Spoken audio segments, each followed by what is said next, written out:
চামগুৰিত AIUDFৰ প্ৰাৰ্থিত্ব প্ৰত্যাশী মুস্তাফা কামাল পাছাৰ সংবাদমেল 58 নং চামগুৰি বিধানসভা সমষ্টিৰ AIUDFৰ প্ৰাৰ্থিত্ব প্ৰত্যাশী তথা দলৰ কেন্দ্ৰীয় সমিতিৰ প্ৰাক্তন সম্পাদক মুস্তাফা কামাল পাছাই আজি ৰূপহী চাৰিআলিত এখন সংবাদমেল সম্বোধন কৰে। সংবাদমেলত পাছাই স্পষ্ট ভাষাত কয় যে তেওঁ ৰকিবুল হুছেইনৰ এজেণ্ট নহয়। দীৰ্ঘদিন ধৰি তেওঁ অল ইণ্ডিয়া ইউনাইটেড ডেমক্ৰেটিক ফ্ৰণ্টত নিষ্ঠাৰে কাম কৰি আহিছে বুলি উল্লেখ কৰে। তেওঁ আৰু কয় যে আগতে দুবাৰ প্ৰাৰ্থিত্ব বিচাৰিছিল যদিও প্ৰাৰ্থিত্ব লাভ নকৰিলেও দল ত্যাগ কৰা নাই। সামাজিক মাধ্যমত তেওঁৰ বিৰুদ্ধে প্ৰচাৰ চলোৱা বাতৰিসমূহ মিছা, ভুৱা আৰু ভিত্তিহীন বুলি দাবী কৰি পাছাই সেইসমূহ বাতৰিৰ তীব্ৰ নিন্দা কৰে। লগতে প্ৰাক্তন আমচু নেতা পাছাই স্পষ্ট কৰে যে তেওঁৰ বিৰুদ্ধে মিছা বাতৰি প্ৰচাৰ কৰা ৱেব পৰ্টেলসমূহৰ বিৰুদ্ধে শীঘ্ৰেই আইনী ব্যৱস্থা গ্ৰহণ কৰা হ'ব। নিউজ ডেস্ক ৰিপৰ্ট পটদ্ৰৱা লাইভ। সাংবাদিক বন্ধুসকল, আপোনালোকৰ মাতিছোঁ। আপোনালোকৰ জ্ঞাতাৰ্থে মই দুই এষাৰ কথা ক'ব বিচাৰিছোঁ।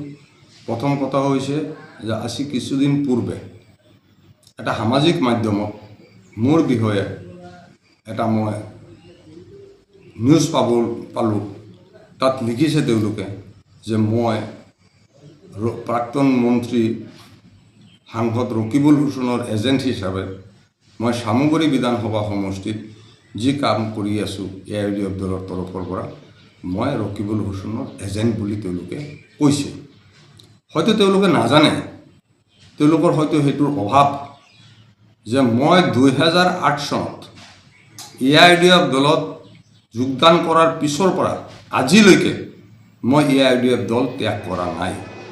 তাত 2009 চনত মই নগাঁও লোকসভাত AIUDF দলৰ পৰা টিকেট প্ৰত্যাশী আছিলোঁ। মই নোপোৱাত সিৰাজউদ্দিন আজমল চাহাবে যেতিয়া টিকেট পাইছিলে, ইলেকশ্যন কৰিছিলে, তেতিয়া সিৰাজউদ্দিন আজমল চাহাবৰ এজন সাধাৰণ কৰ্মী হিচাপে কাম কৰাৰ মোৰ সৌভাগ্য হৈছিল। তাৰপিছতো ডিং বিধানসভা সমষ্টিত আমিনুল চাহাবে যেতিয়া টিকেট পাইছে তেতিয়া তেখেতৰ লগতো মই টিকেট প্ৰত্যাশী আছিলোঁ। কিন্তু মই টিকেট নোপোৱাৰ পিছতো আমিনুল চাহাবৰ লগত মই হাড়ে হিমজুৱে কাম কৰাৰ আৰু তেখেতৰ হৈ নিৰ্বাচনী প্ৰচাৰ চলোৱাৰ সৌভাগ্য মোৰ হৈছিল। তাৰপিছতো আপোনাৰ এতিয়ালৈকে যোৱা লোকসভা নিৰ্বাচনত, ধুবুৰী লোকসভা নিৰ্বাচনত মই বদৰুদ্দিন আজমল চাহাবৰ হৈ মই বিভিন্ন ধৰণে প্ৰচাৰ কাৰ্য চলোৱাৰ লগতো আৰু বিভিন্নভাৱে আমি যেতিয়া কৰ্ম কৰি আহিছোঁ তাৰ তথ্য, তাৰ প্ৰমাণ আমাৰ তাত আছে। তাৰপিছতো আজিলৈকে যেতিয়ালৈকে মই 2008 চনৰ পৰা আজিলৈকে যিটো দল AIUDF দল মই ত্যাগ কৰা নাই, সেই দলৰ এজন নিষ্ঠাৱান কৰ্মীক তেওঁলোকে কি যুক্তিত, কি আধাৰত মই ৰকিবুল হুছেইনৰ এজেণ্ট বুলি ক'লে আৰু ৰকিবুল হুছেইনৰ এজেণ্ট হৈ মই চামগুৰি বিধানসভা সমষ্টিত কাম চলাই আছোঁ বুলি যিটো ক'লে, এইটো অত্যন্ত আচৰিত কথা আৰু এইটো দুৰ্ভাগ্যজনক। মই তাৰ বিৰুদ্ধে যিজন সংবাদ মাধ্যমত যিজন মানুহে, যিজন ৰিপৰ্টাৰে এই প্ৰচাৰটো চলাইছে, মই চাওক সাংবাদিক বন্ধুসকল, মই আপোনালোকক কৈছোঁ মোৰ ইয়াত তিনিটা বস্তু মোৰ জড়িত হৈ আছে। এক নম্বৰ হৈছে প্ৰথম পৰিচয়, মই এজন ব্যৱসায়ী, মই বিজনেছমেন, মই এজন এক্সপৰ্ট ইম্পৰ্টাৰ, মই স্বীকৃতিপ্ৰাপ্ত ভাৰতবৰ্ষৰ কমাৰ্চ এণ্ড ইণ্ডাষ্ট্ৰি ডিপাৰ্টমেণ্টৰ এপিডা ফুড প্ৰচেছিং ইণ্ডাষ্ট্ৰি ডিপাৰ্টমেণ্টৰ মই স্বীকৃতিপ্ৰাপ্ত ৰেজিষ্টাৰ্ড মই এজন এক্সপৰ্টাৰ ইম্পৰ্টাৰ। আৰু মই এটা ব্যৱসায়িক সমাজত মোৰ এটা মান সন্মান আছে, মোৰ এটা ষ্টেটাছ আছে। আজি সেই ব্যৱসায়িক ক্ষেত্ৰত তেওঁলোকে মোৰ মান সন্মান ইজ্জতৰ ওপৰত আঘাত আনিছে। আৰু দুই নম্বৰ কথা হৈছে মোৰ এটা সামাজিক চৰিত্ৰ আছে, সামাজিক সমাজ আছে, য'ত মই ছাত্ৰ অৱস্থাৰ পৰা আমচু কৰাৰ পৰা আজিলৈকে AIUDF দল কৰালৈকে মোৰ এটা সামাজিক জীৱন আছে। এই সামাজিক জীৱনত য'ত মোৰ পৰিয়ালৰ, মোৰ ছোৱালীজনী এজন ডক্টৰ ছোৱালী, ল'ৰাটো উচ্চ শিক্ষিত, তেওঁলোকৰ এটা ছ'চিয়েল ষ্টেটাছ আছে, তাতো মোক তেওঁলোকে সেৱা প্ৰতিপন্ন কৰিছে। 3 নম্বৰ কথাটো হৈছে চাওক, ৰাজনৈতিকভাৱে এইটো ৰাজতন্ত্ৰ নহয়, এইটো এটা গণতন্ত্ৰ। গণতন্ত্ৰত প্ৰত্যেক ৰাজনৈতিক দলেই প্ৰাৰ্থী দিব আৰু প্ৰাৰ্থিত্ব প্ৰত্যাশী হয় আৰু তেওঁলোকৰ নিজৰ প্ৰচাৰ কাৰ্য চলায়। এইটো তাত কোনেও কাকো বেয়া পাবলগীয়া কথা নহয়। আমাৰ AIUDF দলৰ পৰাও প্ৰাৰ্থিত্ব প্ৰত্যাশী 4জন হৈছে, তেওঁলোকে নিজৰ জনপ্ৰিয়তা বৃদ্ধি কৰিবলৈ সাংগঠনিক স্থিতি মজবুত কৰিবৰ কাৰণে প্ৰত্যেকে নিজৰ নিজৰ সমষ্টিত ঘূৰি আছে, কাম কৰি আছে। মই কৰি আছোঁ চামগুৰি সমষ্টিটো, এইটো কাৰো ব্যক্তিগত সমষ্টি নহয়। চামগুৰি সমষ্টিত মই মোৰ দলৰ বেটি মজবুত কৰাৰ কাৰণে আৰু চামগুৰি বিধানসভা সমষ্টিত এটা আমাৰ চেলেঞ্জিং বিধানসভা সমষ্টি হিচাপে লৈ মই যেতিয়া আহিছোঁ, মই সাংগঠনিক স্থিতি মজবুত কৰিবলৈ ঘূৰিছোঁ, তেতিয়া এই ব্যক্তিজনে মোক মই এইটো আপোনালোকৰ আগত প্ৰকাশ্য কৰাটো অনুচিত।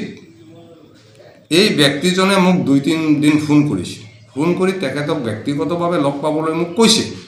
মই কৈছোঁ যে মই সময় হোৱা নাই, আপোনাক ব্যক্তিগতভাৱে লগ কৰিব নোৱাৰা হৈছোঁ, গতিকে যেতিয়া মই সময় পাম আপোনাক লগ কৰিম।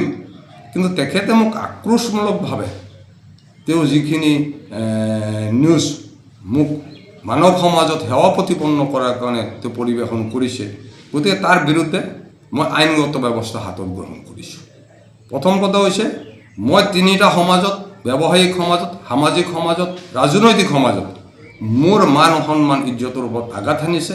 গতিকে মই 1 কোটি টকা ডিফাৰ্মেশ্যন কেছ, মানহানি গোচৰ আজি উকিলৰ লগত আলোচনা কৰি মই ইতিমধ্যে আজি আপোনাৰ এপ্লাই কৰিছোঁ। এপ্লাই কৰাৰ লগে লগে হেৰি নহয়, মোটামুটি তেওঁৰ ওপৰত মই 1 কোটি টকাৰ মানহানি গোচৰ কৰিছোঁ। 2 নম্বৰ কথা হৈছে তেওঁ যাৰ পৰিচালনাতে নকৰক কিয় মই তেখেতক প্ৰত্যাহ্বান জনাইছোঁ। তেখেত যদি সাংবাদিকৰ নিশ্চয় তথ্যৰ ভিত্তিত সাংবাদিকতা কৰিছে।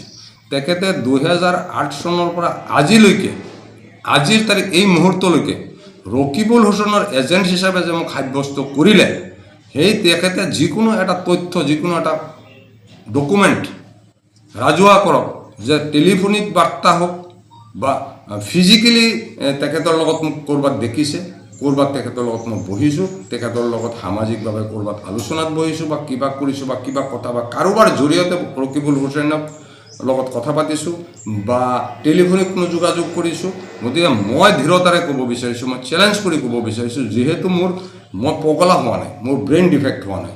মই 2008 চনৰ পৰা আজিলৈকে ৰকিবুল হুছেইনক ক'তো মই দেখা কৰা নাই, লগ পোৱা নাই। ৰকিবুল হুছেইনক কোনো যোগসূত্ৰ নাই, কোনো কথা বতৰা নাই, কোনো ৰিলেশ্যন নাই। তেনেস্থলত তেখেতে মাননীয় মোৰ এই মহামান্য সাংবাদিকজনে কি আধাৰত ৰকিবুল হুছেইনৰ এজেণ্ট মোক বনালে, তেওঁ এইটো আইনৰ ঘৰত তাৰ উচিত ডকুমেণ্ট তেওঁ প্ৰডিউচ কৰিব লাগিব আৰু তেখেতৰ বিৰুদ্ধে আইনগত ব্যৱস্থা মই গ্ৰহণ কৰিছোঁ। আৰু তেখেতৰ বিৰুদ্ধে মই director of general of police information কৰিছোঁ, মই চিফ ছেক্ৰেটাৰীক ইনফৰমেশ্যন কৰিছোঁ, প্ৰেছ এণ্ড পাব্লিচিটি ডিপাৰ্টমেণ্টত মই ইনফৰমেশ্যন কৰিছোঁ আৰু 2-এটা ডিপাৰ্টমেণ্টত মই ইনফৰমেশ্যন অন ৰিটেন মানে আপোনাৰ তেখেতৰ বিৰুদ্ধে অভিযোগেই দিছোঁ মই, যে অভিযোগ মোৰ এইটো অভিযোগ আপোনালোকে ভেৰিফাই কৰক, ভেৰিফাই কৰি চাওক। মই ৰাজনৈতিক জীৱনৰ কথা বাদ দিয়ক, মোৰ সামাজিক জীৱন, মোৰ ব্যৱসায়িক জীৱনত মোৰ কাৰণে এইটো বহুত ডাঙৰ ক্ষতিকাৰক আৰু ক্ষতি হৈছে। গতিকে এই ক্ষতিটো পূৰণ কৰিব নোৱাৰে। গতিকে তেখেতৰ ওপৰত মই 1 কোটি টকাৰ ডিফাৰ্মেশ্যন কেছ কৰাৰ অলৰেডি প্ৰচিডিউৰ, যিখিনি উকিলৰ যিখিনি প্ৰচিডিউৰ এইখিনি ষ্টাৰ্ট কৰিছোঁ আৰু তেখেতে ইয়াৰ জবাব দিব লাগিব। মই ৰাজনৈতিকভাৱে কোন দলত আছোঁ, কি নাছোঁ, এইটো 2008 চনৰ পৰা আজিলৈকে তেখেতে এটা প্ৰুফ দি দিয়ক, এটা মোক প্ৰমাণ দি দিয়ক যে কামাল পাছাই AIUDF দল বাদে ইমুক দলত গৈছে।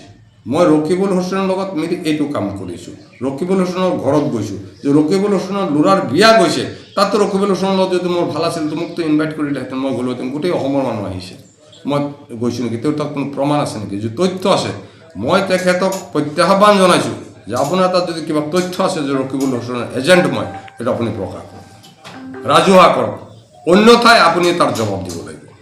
আৰু সেই জবাব আইনৰ ঘৰত দিব লাগিব, সেই জবাব পুলিচৰ ঘৰত দিব লাগিব, সেই জবাব প্ৰেছ এণ্ড পাব্লিচিটি ডিপাৰ্টমেণ্টত দিব লাগিব।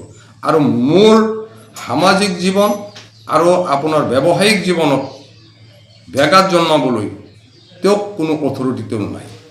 মই চৰকাৰৰ স্বীকৃতিপ্ৰাপ্ত এজন ইম্পৰ্টাৰ। মই মোৰ কোম্পানীৰ মই নৰ্থ ইষ্টৰ নাম্বাৰ 7 এক্সপৰ্টাৰ হিচাপে মই স্বীকৃতিপ্ৰাপ্ত, মোৰ ডকুমেণ্ট আছে, মোৰ ৰেজিষ্টাৰ এক্সপৰ্টাৰ মই। গতিকে মোৰ যিটো ব্যৱসায়িক বজাৰত তেওঁ যিমান ক্ষতি কৰিছে এইটো নিউজ দি তাৰ মূল্যটো আপোনাৰ হেৰি কৰিব লাগিব, কাৰণ তেওঁৰ বিৰুদ্ধে মই যিটো আইনগত ব্যৱস্থা গ্ৰহণ কৰিছোঁ সেইটোৰ জবাব তেওঁ দিব লাগিব। গতিকে তেওঁ সাংবাদিক হৈছে, ভাল কথা, তেওঁৰ প্ৰতি মোৰ শুভকামনা আছে। কিন্তু সাংবাদিকতাৰ জগতত তথ্যবিহীন সাংবাদিকতা কৰিলে যে কি উচিত বিচাৰ হয়, এইটো এইবাৰ তেওঁ শিক্ষা পাই যাব। তথ্যবিহীন সাংবাদিক হৈ লাভ নাই, তথ্যৰ ভিত্তিত সাংবাদিকতা কৰিব লাগিব।